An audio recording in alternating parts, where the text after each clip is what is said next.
میخوام قسمت بدم. وقتی که همه چیز رو نوشتی، یک شراکت موقت، یک رابطه موقت 3 ماهه رو شروع کنید. توی این 3 ماه کم کم اساسنامه‌تون رو بنویسید. توی این 3 ماه کم کم اون نقطه کورهایی که ندیدی رو بیشتر میشناسی، دوباره میای مینویسی. اگر آنگاه ها رو مینویسی، نسبت به همکارات، شریکت بیشتر آشنا میشی و توی این 3 ماه یه محک خوبیه، چون دقیقاً تو اوج سختی ها و مشکلاته. اگر کسی یه باگی داره، یه بد اخلاقی داره، یه داستانی داره، توی این 3 ماه خودشو نشون میده. حالا این 3 ماه تموم شد، بشینید توافقنامه‌هاتون رو بنویسید، امضا بگیرید، شاهد بگیرید و با امید خدا شروع کنید. حالا شما اومدید سند توافق رو امضا کردی، چه اتفاقی میفته؟ شما حقوقدانی یا رفیقت؟ هیچ کدوم. پس دوباره الان میخوام اصلاحش کنم.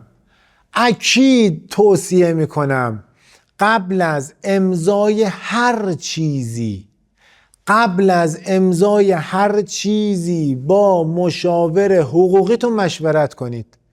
بدید اون قرارداد رو مشاور حقوقی شما و مشاور حقوقی شریکتون بخونه، نظر بده، ایراداتش رو درست کنه. شفاهی هیچ کاری رو انجام ندید. میگه کم رنگ ترین نوشته ها از پررنگ ترین حافظه ها قوی تره. نوشتید، مکتوب کردید، مشاور حقوقیتون دید، اوکی داد، حالا الهی به امید تو الان امضاش کنید و برید جلو. توی بند توافقاتتون حتما به 2 تا نکته خیلی اساسی اشاره کنید. اول اینکه حق عزل و نصب با کیه؟ فردا 3 تا شریکید، من میام میگم من پسر خاله‌مو میخوام بیارم، او یکی میگه من دختر خاله‌مو میخوام بیارم، او یکی میگه من خانباجیمو میخوام بیارم. هیچی، میشه یه کودکستان، یه مهد کودک. ولی وقتی که حق عزل و نصب با 1 نفر باشه، اون 1 نفر تصمیم میگیره و در قبال اون آدم‌هایی که نصب کرده، استخدام کرده، قطعاً مسئولیت داره که آقا این آقا رو شما استخدام کردی و شما باید پاسخگو باشید. نکته دوم حق رأی. چه کسانی حق رأی دارن؟ من مثلا میگم که آقا یه میز میخوایم بخریم، 70 میلیون پولشه، او یکی میگه نه نمیخوایم بخریم. خب این حق رأی نهایی با کیه؟ کی باید تصمیم بگیره که ما میز رو بخریم یا نخریم؟ اینایی که دارم بهتون میگم چالش های شاید الان بخندی، ولی یه چالش هایی که میری جلو، دعواهای سنگین بابتش انجام میدی، چون که اون اول شفاف سازی نکردی، اصول شراکت رو نمیدونستی. و نکته بعدی، هر کس سهام هر کس مشخص بشه. تو چقدر آوردی، چقدر میخوای برداشت کنی. این نباشه که مثلا توی یک شرکت 1 میلیارد تومانی من 100 میلیون آورده باشم بگم من شریکم دیگه، پس نصف اینجا مال منه. اگر شما 1/10 آورده داری، به اندازه 1/10 میتونی برداشت کنی. یه سری آورده هم هستش که آورده های مادی نیست. مثلا یه نفر میاد میگه آقا من اعتبار دارم، من یه استوری بذارم 2000 نفر دانشجو میان توی این کلاس ثبت نام میکنن.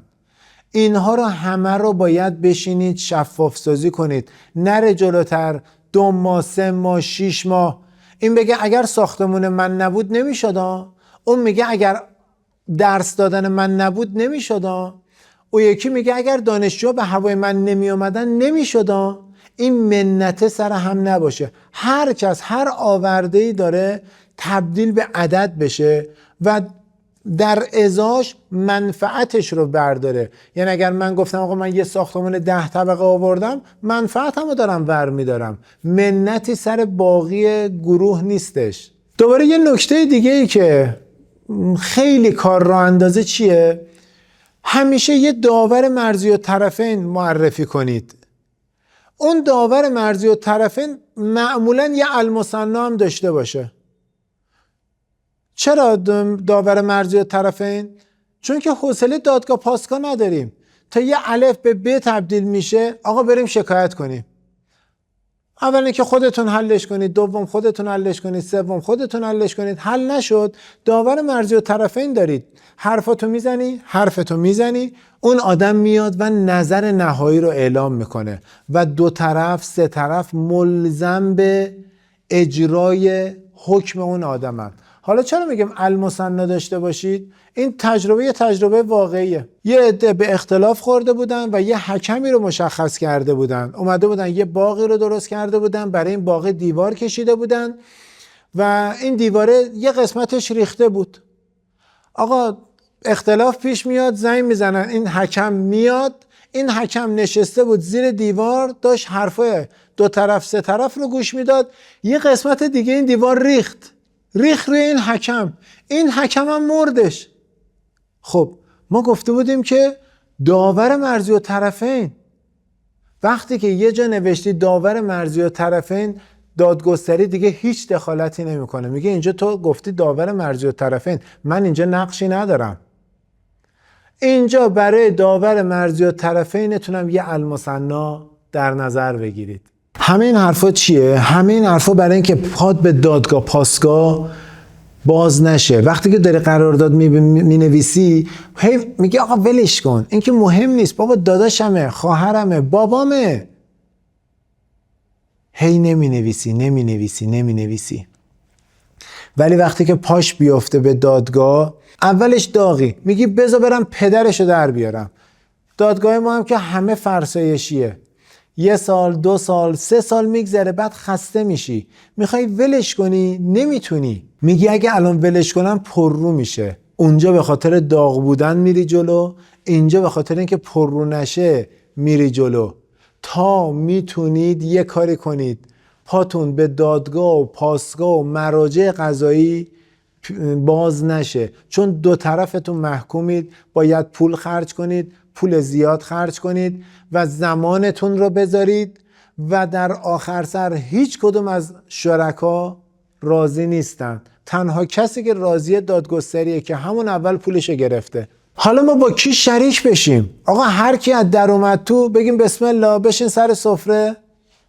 با کسی شریک شو که یا پول زیاد داره، یا تخصص خیلی عالی و مرتبط داره، و یا اینکه ارتباطات خوبی داره تو ادارجات، اینور، تو بازاریابی، تو مشتریا، یه شبکه ارتباطی غنی و کارآمد داره. با این 3 دسته شما میتونید شراکت کنید و یه شراکت موفق با قرارداد داشته باشید. خب اگه یه نفر اومد خیلی آدم خوبی بود و این 3 تا ویژگی رو نداشتی، هیچی. به عنوان یه کارمند استخدامش کن، برات کار کنه. دلیلی نداره هر آدم خوبی رو بیاری توی تیمت با خودت شریکش کنی. آدم خوب کارآمد میشه یه کارمند خوب و کارآمد که میتونه کارهای مورد نظر رو انجام بده تا تو و تیمت به اهدافتون برسید.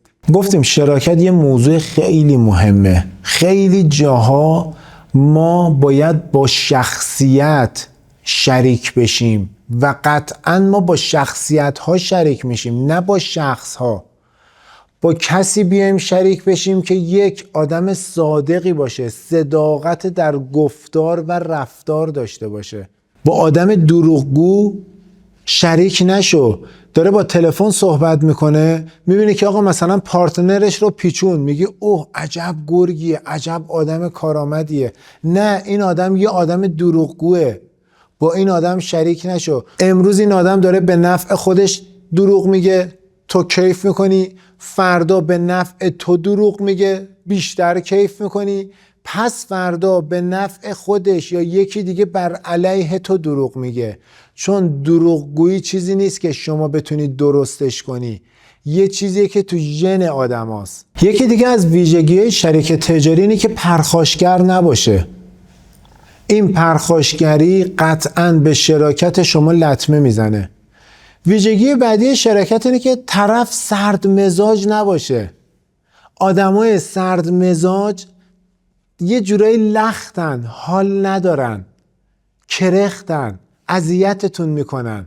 با آدمای گرم مزاج سعی کنید شراکت کنید، چون اون تحرکی رو که شما دوست دارید و نیازمند کاره رو این آدما دارن. شاید الان بخندید ولی وقتی میری جلو میگی آقا این اصلا حال نداره، من هرچی میگم بدو تشویق میکنم این کار این نه اصلا بوق. با آدمای سرد مزاج هم شراکت نکنید. ویژگی بعدی اخلاق حرفه‌ای داشتنه. اخلاق حرفه‌ای چیه؟ که معمولا 99% آدم‌ها این اخلاق حرفه‌ای رو ندارن. آقا 2 تا شریکن اومدن توی اداره دعوا، جنگ، خونریزی، خب شب خونه هم دعوتن. خب خانم این آقا 1 هفته است داره برای شما تدارک میبینه. این ناراحتیه، این دعوای کاری باید توی اداره بمونه، توی شرکت باید بمونه، نباید این رو ببرید توی خونه و توی اون سفره و دوباره به تیپ و تاپ هم دیگه بزنی. به این میگن اخلاق حرفه‌ای. ما تو اداره برای کار جنگیدیم، برای یک هدف مشترک که چی کار کنیم بهتر باشه جنگیدیم، اوکی تموم شد. ادامه دعوا فردا 8 صبح دوباره تو شرکت. رفتیم تو مهمونی سر یک سفره با هم بگو بخند داداشی، هیچ کس هم متوجه نمیشه. به این میگن اخلاق حرفه‌ای. اصل بعدی در شراکت شفافیته. همه کاراتون شفاف کنید. مثلا میبینی که شریکت 2 ماه 3 ماه صبح دیر میاد، بعد از ظهر هم خیلی زود میره. میگی نکنه که فلان فلان شده رفته یه کار دیگه داره به موازات ما انجام میده و میخواد یه روزی دست ما رو توی پوستگردو بذاره و ما رو لاکارمون کنه و بره. 1001 فکر هی مدام با خودت انجام میدی. یه روز میاد دیگه طاقت تاق میشه، میگی فلان فلان شده. یعنی چی تو هر روز صبح دیر میای بعد از ظهر زود میری، اصلا معلوم نیست چی کار داری میکنی. یوی برمیگرده میگه که راستیتش من زنم سرطان داره و یه بار صبح بعد ببرمش بیمارستان، یه بار بعد از ظهر بعد ببرمش، یا اینکه صبح بعد بچه‌ها رو ببرم به مدرسه، بعد از ظهر خانومم ببرم بیمارستان و این چالش پیش اومده. یه آن تمام این خیال بافیایی که تو ذهنت داشتی و داشتی دوستت رو، شریکت رو قضاوت میکردی و خودخوری میکردی، همه میره کنار. به این میگن شفافیت. آقا هر کاری که میکنی شفاف باش، استخون لا زخم نذار. یه کاری نکن که شریکت بگه نکنه، از قبل جوابا رو همه رو بهش بده. توی شراکت خیلی خیلی خیلی تأکید میکنم روی ارزش‌های اخلاقی. شراکت فقط یک مزیت داره، هیچ مزیتی نداره، ولی فقط یک مزیت داره. اون مزیت چیه؟ وقتی که شما از هم جدا میشید. یعنی تو طول دوران شراکت شاید هیچ مزیتی نداشتید، ولی وقتی که جدا میشید میخوای به شریکت ثابت کنی که همه ایراده از تو بود، میری رشد میکنی، اونم میخواد بگه که تو پخمه بودی، اونم میره رشد میکنه. و اگر اخلاق حرفه‌ای داشته باشید و واقعا خودتون باشید، تمام رشدتون بعد از جدا شدن اتفاق میفته. و تنها مزیت شراکت، شاید میگم باورتون نشه، اینه که آقا بعد از جدا شدن اتفاق میفته، نه در حین شراکت. چون میخواید خودتون رو به دیگری ثابت کنید و نتیجه این رقابت سالم چی میشه؟ رشد 2 طرف میشه. 2 طرف به اونجایی که دوست دارن میرسن. حالا بازنده کیه؟ بازنده اون کسی که اخلاق حرفه‌ای نداره. این میاد اونو میکوبه، او یکی میاد به این فوش میده، بددهنی میکنه. زمان میگذره 2 طرف مدام در حال کوبیدن همدیگه بودن و دنبال این نبودن که خودشون رو با رشدشون به دیگری اثبات کنن. اینجا اومدن با کوبیدن دیگری میخواستن خودشون رو اثبات کنن. 2 طرف سرکوب میشن. ولی وقتی که میان 2 طرف با رشد خودشون میخوان خودشون رو اثبات کنن، هر 2 تا شریک رشد میکنن و میان بالا. اگه خواستی با کسی شریک بشی، این 3 تا سوال مهم رو از خودت بپرس. اگر این آدم یه پول بزرگی رو از من درخواست کنه و به من رسید نده، آیا من حاضرم الان این پول رو به این آدم پرداخت کنم یا نه؟ اگر جواب من بله بود، شراکت جا داره که بریم جلوتر. اگر جواب من نه بود، قطعا این شراکت به سرانجام نمیرسه، چون دقیقاً یه چیزهایی از این آدم توی ذهن من میاد که بعدها جلوی چشم من میاد و منو اذیتم میکنه. سوال دوم، اگه یه سفر کاری 7 ماهه برات پیش بیاد و تو شرکت رو 7 ماه ترک کنی و هیچ ابزار نظارتی نداشته باشی، آیا مطمئنی که بعد از برگشت از این 7 ماه همه چی سر جاشه؟ چون به اون آدم اطمینان داری؟ به کارآمدیش اطمینان داری؟ اگه تو این 7 ماه هم مطمئنی که همه چی سر جاشه، این شرکت جواب مثبت داره. سوال سوم، به تصویر نگاه کنید. یک نفر بالاست و کلی ثروت پشتشه و شما پایین آویزونید و دست شما رو این شریک گرفته.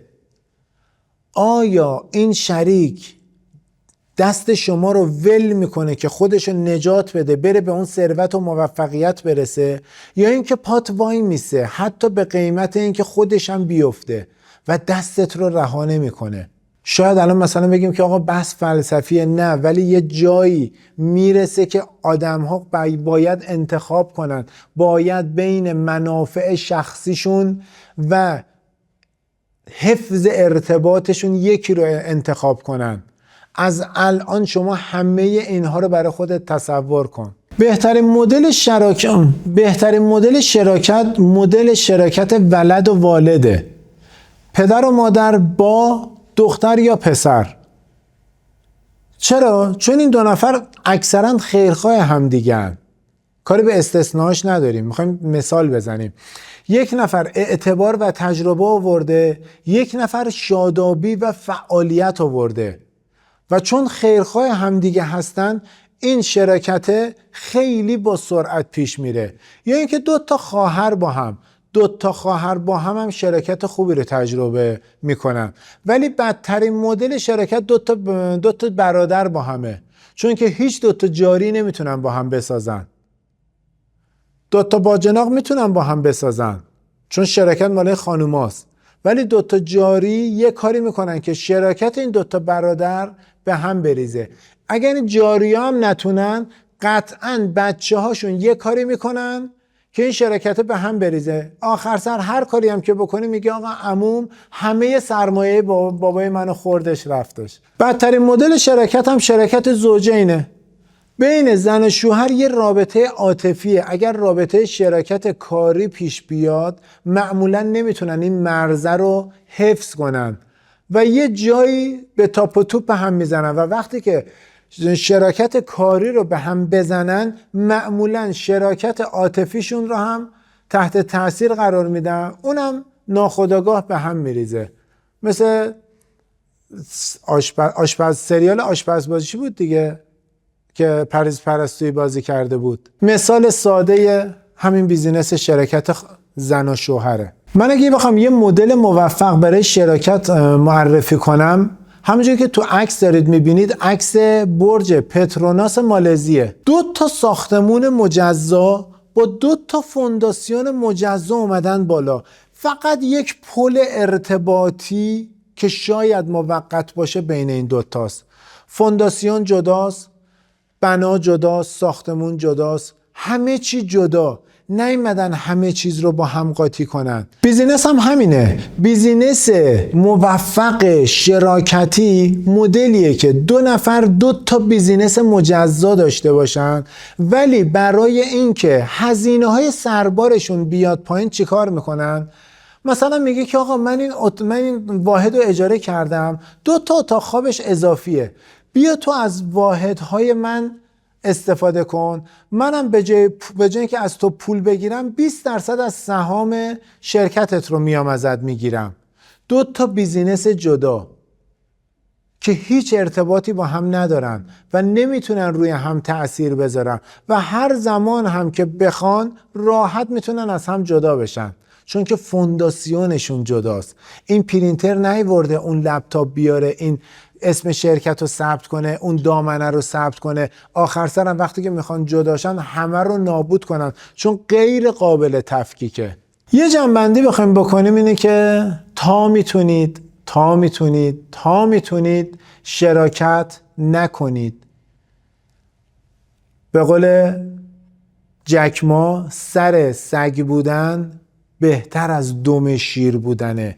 بلا تشبیه. ولی میخوایم ببینیمش. یه بیزینس کوچیکی که همش مال خودته خیلی بهتر از یه بیزینس بزرگیه که معلوم نیست تو کجای کاری.